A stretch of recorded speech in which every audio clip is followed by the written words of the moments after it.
Thank you. Let's be seated, please.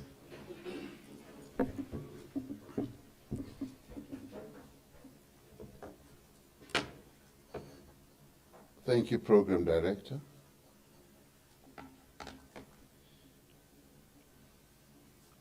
Chairperson of the South African Human Rights Commission, Professor Bongani Majola, and the Deputy Chairperson of the Human Rights Commission, and commissioners who are part of the Human Rights Commission, Minister Kubai, and heads of various Chapter 9 institutions who are here, and heads of various government institutions as well, who are continuously seized with the challenges that we have to deal with in our country and various aspects of the life of our people,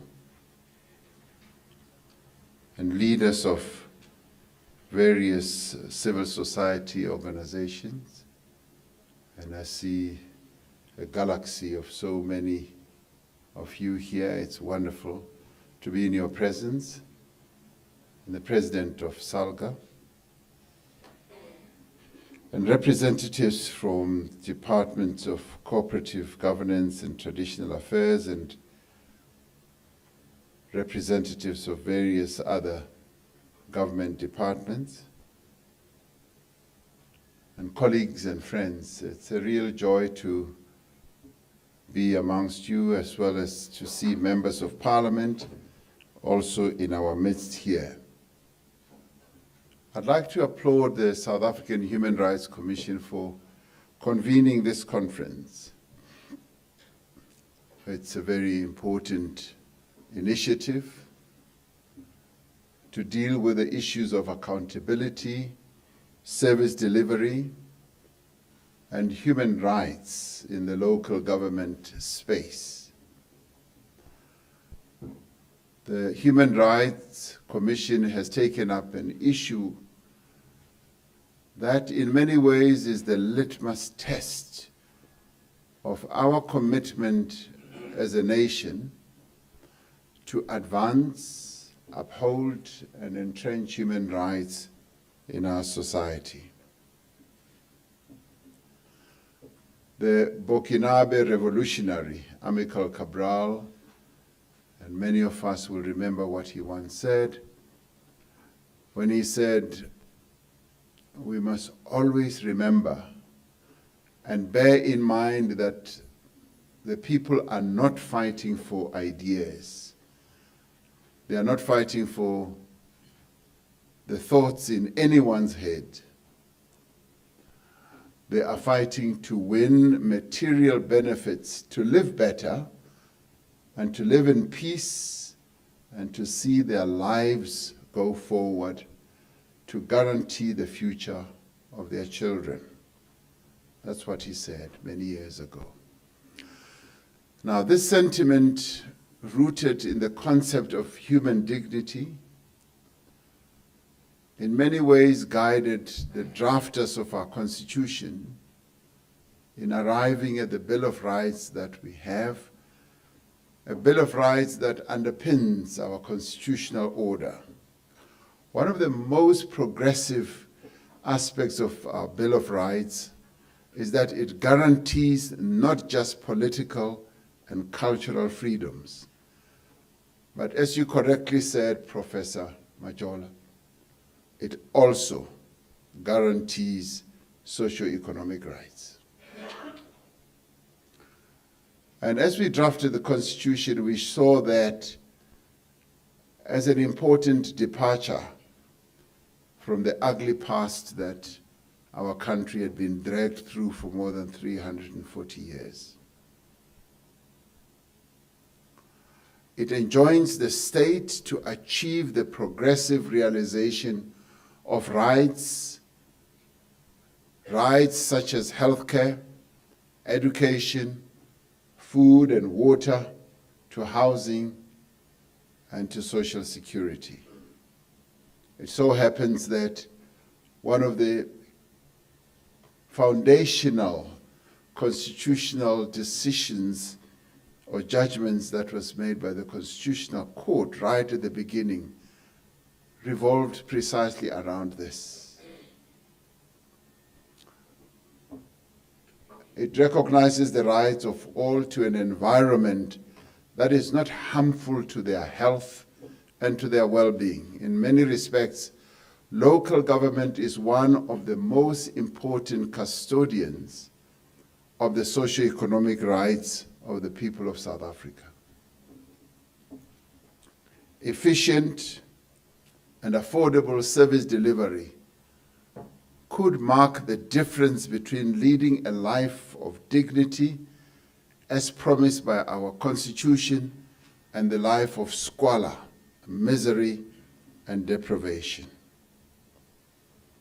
When local government works, when basic services such as water, sanitation, education, electrification, and healthcare are distributed and provided efficiently and equitably, people's quality of life is improved, businesses thrive, economies grow, and the dignity of our people is assured. When local government delivery fails, the impact is direct and devastating, and it immediately has an overarching impact negatively on the lives of our people where they live. It is therefore deeply disturbing that recent reports from the Auditor General, from the National Treasury, and from COCTA itself show that the majority of our municipalities are failing. The National Treasury classifies 2/3 of South Africa's 257 municipalities as being in financial distress, with only 41 receiving clean audits in the past financial year. What this means is that many of our municipalities are unable to deliver basic services and are unable to build and upgrade clinics, hospitals, and fix roads. And as we have embarked on a major pothole closing project, we are finding that the majority of our potholes in our country are in local government precincts.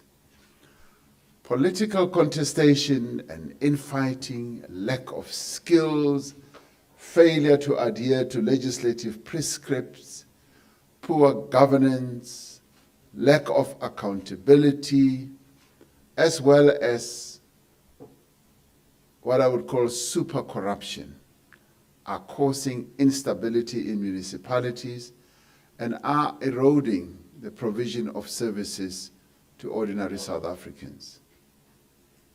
This is a crisis. It's a crisis of enormous proportions. Continuing along the current trajectory is neither viable nor sustainable, as I think the president of SAHRC said, even though I was not here. It undermines the constitutional promise of human dignity. It threatens economic growth and investment. It is a threat to our constitutional order. Because local government is in many ways the most important sphere of government, because it operates where our people live, it operates where businesses invest, and it operates in a sphere where the basic human rights of our people need to be actualized. The rise in service delivery protests, many of which turn violent are a barometer of public dissatisfaction with the non-delivery of services. Now this also gets worse because it then is extended also to public servants. I just heard, and maybe I should have seen it in the news, that we have public servants protesting for wage increases in the Eastern Cape, in the Amatole municipality. They're protesting. They want wage increases. And what do? They go and break water installation as they are protesting for wages. And now they go and destroy public infrastructure which delivers water to ordinary people of Amatole municipality. And the people of Amatole municipality are now going to protest themselves because they do not have service delivery, and an act which would have been caused by the very public servants who are meant to serve them. Now, although the reasons for protests are varied, social and economic dynamics play a part in causing people to be unhappy and resorting to protests. The high unemployment rate that exists in our country, the municipal governance and issues, many other issues play a role in getting people to protest. We are categorically, and we must say categorically, we have to say that much as people have grievances, there is just no one who has the right to resort to arson, to looting, to violence, and to damage property, public property, when they are expressing their dissatisfaction with whatever may be a problem to them. We are alive to the reality that failures of local government are widening the trust deficit between government and the citizenry of our country. Unless these are remedied, we run the risk that the people of South Africa will become disillusioned with democracy itself. And we have already seen signs of it. When they stay away from exercising their most important basic right, which is the right to vote, it is a vote of no confidence also in democracy. It should at the same time be acknowledged that achieving financial viability and the sustainability of municipalities cannot be realized in an environment where non-payment for services, both by residents and businesses, has become entrenched. Yes, Program Director, you are right, echoing what the President of SAHRC also said, that we need to look at the architecture of the financing of local government. But at the same time, we also need to deal with the other attendant problems of non-payment. One of the issues to which we hope this conference will give serious attention to is assisting our municipalities to develop social compacts with residents to entrench a culture of payment for services. And I know that SAHRC, which represents local government in our country, is fairly strong on this. By the same token, communities need to feel they have a vested interest in seeing their municipalities working. This will go a long way towards overcoming problems such as the theft and the vandalism of public infrastructure that we see happening all around. While good governance is a prerequisite for efficient local government, facilitating access to local communities, to local municipal decision-making is essential to participatory democracy. The ideal municipality is a municipality that is accessible, a municipality that provides opportunities for public engagement and communicates in a manner that is considerate of local needs with respect to things like, for instance, language and media platforms. In an ideal municipality, customer care and feedback management systems are functional and implemented efficiently. In an ideal municipality, local government has regular outreach programs with communities on matters affecting development and continues to consult various stakeholders such as NGOs in the precinct, community-based organizations, business organizations, educational organizations or bodies, and so forth. And it is a municipality that will work hand in glove with structures such as community policing forums, yes, with the police, and work with all the other state structures that exist in the locality. Such cooperative relationships strengthen governance and contribute towards building capacity in communities. And that is when communities feel that they are involved in the lives of the life of their own community, but at the same time they know what government is doing. Our foremost aspiration is for citizens to be partners in their own development. It should be a process where everything is transparent. It's put up for the community to see what is happening. When a service is provided, it should be known who provides this service and at what price, and what the citizens of the municipality are meant to be paying for a particular service. If there are to be tenders, that too should be made known. Now, we have a problem where some municipalities in our country outsource everything. Everything is outsourced, from the provision of water bottles right through to cutting grass. And they still retain the employees who are meant to do that work in the municipality, but then outsource that to other players or entities or companies outside, and then they double pay. They pay to those they have outsourced to, they continue paying to those who have been employed.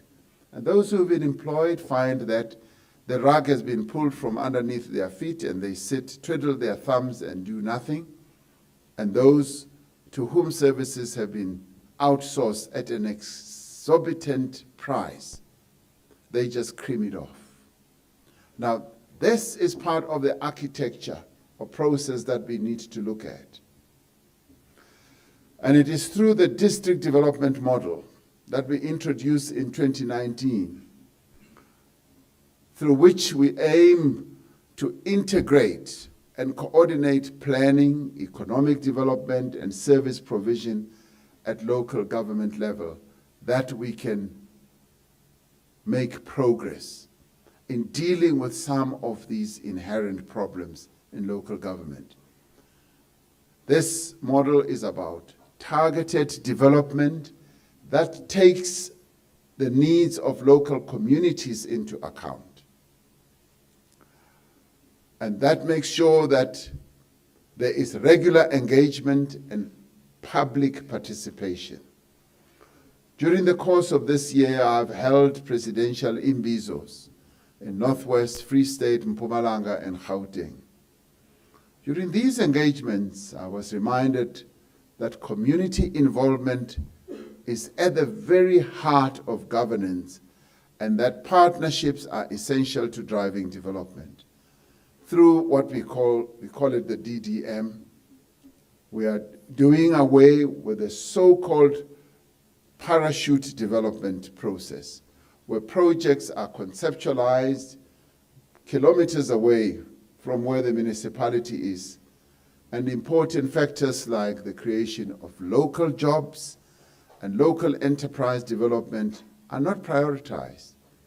We have seen the detrimental impact of parachute development over the years, with important projects being stalled, subject to litigation, and even sabotaged.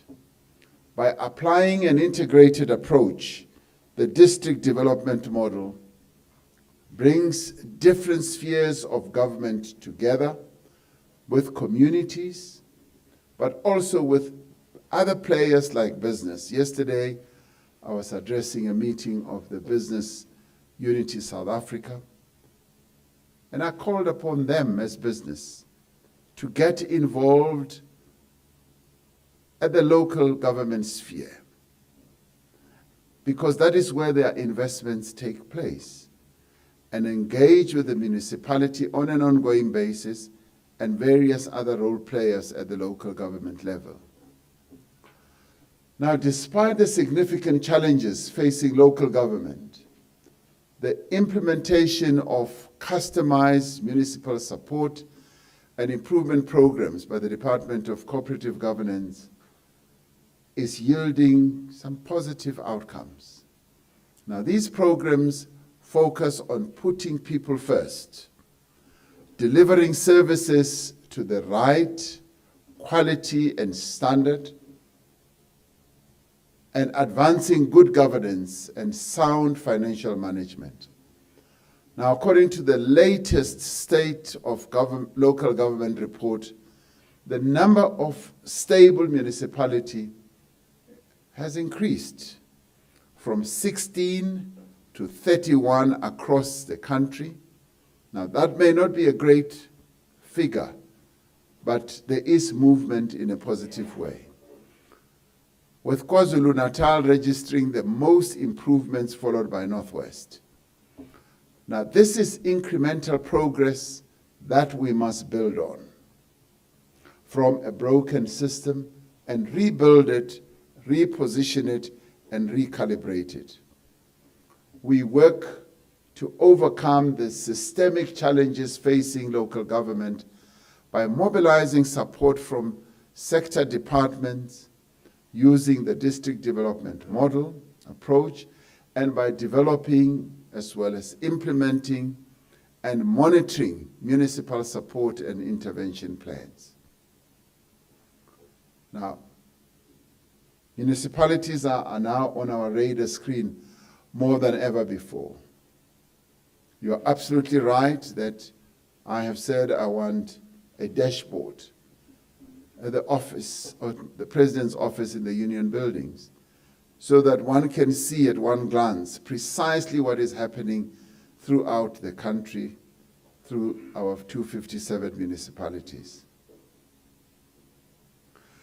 We're also working, and we are moving forward with deploying multidisciplinary teams to support municipalities, as we are doing now in KwaZulu-Natal and Gauteng and the Western Cape. The National Treasury and COCTA, in collaboration with SAHRC, have also developed municipal key performance indicators for local government that are being implemented by all our municipalities. The new Local Government Municipal Systems Amendment Act is an important tool for improving the manner in which our municipalities function and the manner in which they should become accountable. Among other things, the Act disallows municipal officials from holding political office. It defines constituency criteria for the appointment of municipal managers and strengthens the framework for performance evaluation as well. I'm sure that Deputy Minister Kekana did speak about this yesterday when she came here. It is our expectation that this seminal conference will enable us to move beyond diagnosis to solutions, and beyond that to implementation. As the Constitutional Court said in a 1997 judgment, we live in a society in which there are great disparities in wealth in our country. Millions of people live in deplorable conditions and in great poverty. There is a high level of unemployment, inadequate social security, and many people do not have access to clean water or to adequate health services. These conditions already existed when the Constitution was adopted, and a commitment to address them and to transform our society into one in which there will be human dignity, freedom, and equality lies at the heart of our new constitutional order.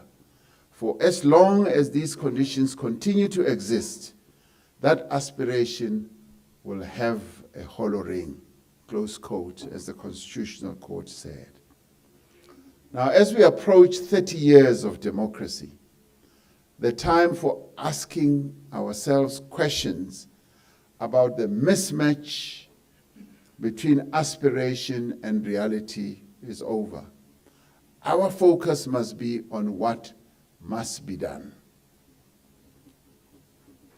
And I'm finding that quite a number of key players in the municipal place, some of them be they mayors and other officials, are beginning to ask themselves that. And as they get into positions, they're beginning to see, to look at what needs to be done. I talk of a municipal mayor in one of our provinces who, on being appointed, found that all the services in the municipality that he was meant to run had been outsourced to six key players. And I think they call them the Big Six. Everything had been outsourced to them. And on a monthly basis, they were earning millions and millions of rands. And as I was saying, the people who had been employed by the municipality to do many of those functions continued to be employed and largely doing nothing. And as he looked very closely at what these contracts were all about that had been outsourced, he found that the municipality was being overcharged, in certain instances to up to 200%. And he went on to examine even the invoices and found that the overcharging was just enormous. Where the municipality was supposed to pay 20,000 rand, it was paying 200,000 rand every month. And he is one of those that are scattered throughout our country who are beginning to change the trajectory of our municipalities, and decided that those contracts will be re-examined and if need be cancelled. And the municipality was taken to court a number of times, and he's been able to ensure that the reduction of the costs that the municipality has been paying has been reduced by almost 60 to 70%. Meaning that the rot that had set in that municipality is now being turned around. And this conference, in my view, needs to focus on stuff like that. You've got people from various non-governmental organizations who know what is happening in our municipalities. And it is through the deliberations that should take place here that we should be able to get that wisdom, Professor, that you were talking about. The wisdom should come from those who are closest to what is happening at the municipal level. And in fulfillment of its mandate, the South African Human Rights Commission, having convened all these stakeholders to deliberate on the work that needs to be done in this critical sphere of government, I would urge that you come up with learnings, come up with solutions, come up with proposals that we can propagate throughout the local government system as we as government continue to do the best from the legislative point of view as well as from the executive point of view. And in doing so, you will be able to add to what needs to be done. The work that is being done by this mayor I spoke about and many others who, having taken up their positions, are now beginning to turn local government around and beginning to look very introspectively at what has been done in the past. And that is where, as was said earlier, the trajectory of what we have done in the past needs to be looked at and to be changed. Local government in our country needs a massive, massive review. We also need to ensure that those who are deployed there recommit themselves to the values of our Constitution, and those who get involved in malfeasance and corruption are rooted out. And that local government accounts to the people of our country at the level at which local government functions. This mayor informs me that with the number of changes that have now ensued, which they have introduced, the people of that municipality willingly and happily come to public meetings that are held. And the public meetings are held regularly to report back on the progress the municipality is making to clean up. And the people of the municipality are delighted, and they come up with a number of tales, stories, accounts of the toil and suffering that they have been going through. And he says they don't even need to be bused to come to meetings. They walk to meetings because they are so enthusiastic about what is happening in their local government space now. It is this type of change that we want to see. And it is this type of change that this conference should advocate. And in many ways, it is this type of message that should come from this conference that will strengthen the hand of those who are key actors in the local government space. And in doing so, you will be able to make a contribution as the South African Human Rights Commission, which obviously you continue to do. And I want to end on applauding you as the South African Human Rights Commission on the excellent focus that you've been showing. You did say, Professor, that one of the key areas that you focus on is service delivery. And it is in this regard that we would want to continue urging the South African Human Rights Commission to continue with this work. And from our side as government, we will continue to support you, much as you must also monitor us. You must continue examining precisely what we do as government. Where we fail and fell short, do speak out. Do come up with your findings so that we can continue correcting our ways, both at national, provincial, and at local government level. This is our shared responsibility to improve the lives of the people of our country. And we are delighted that your commission is executing this task with the type of focus and commitment that you are showing. And I'm sure that beyond this conference, a number of ideas will have come through so that we are able to improve local government. I will be addressing our mayors in a few days or so. And the learnings from this conference, I'd like to look at very closely so that we can actually go and pass on some of the learnings that will have come from this conference to the mayors. And I'm delighted that this time around this year, our focus on local government is intensifying to strengthen the hand of those who are doing the right things, but intensifying as to terrify those who are doing the wrong things, to show them that we are going to have a radar focus on what happens in local government, because we have to change the trajectory of our local government so that we can deliver a better life to our people and leave no one behind. Thank you very much.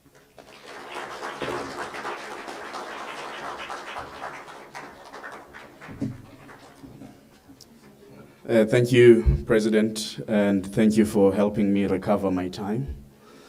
I'm always scared when people from government, especially the President, always but thank you, President, for recovering our time. I'm going to call upon full-time Commissioner of the South African Human Rights Commission, Ms. Philile Ntuli, to